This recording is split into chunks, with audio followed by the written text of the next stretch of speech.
Prime Minister Narendra Modi addressed the nation on Saturday and made three large statements. He mentioned that from January 3rd, vaccination of youngsters within the age group of 15 to 18 years will begin within the nation.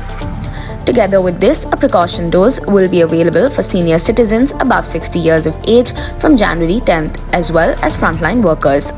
He mentioned that the primary nasal and DNA vaccine will likely to be launched in the country soon.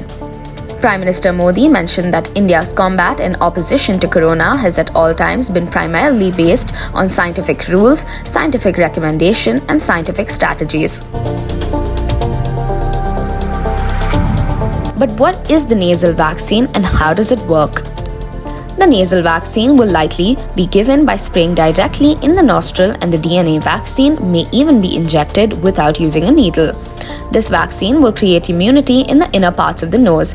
It is believed that this method is more effective for increasing immunity in children, and there are many scientific reasons behind it.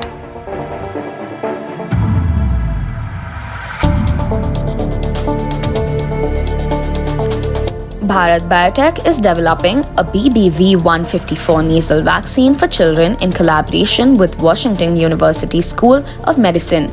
Serum Institute of India is also testing the efficacy of the intranasal CoVVAC COVID vaccine in collaboration with New York-based vaccine maker Codagenix.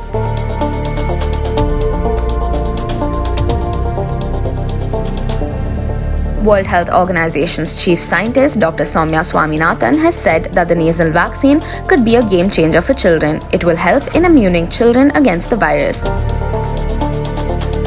Prime Minister Narendra Modi's announcement was significant as there was growing call for a third shot amid highly infectious and fast-spreading Omicron coronavirus variant. As of December 25th, India saw 415 Omicron cases and 115 recoveries.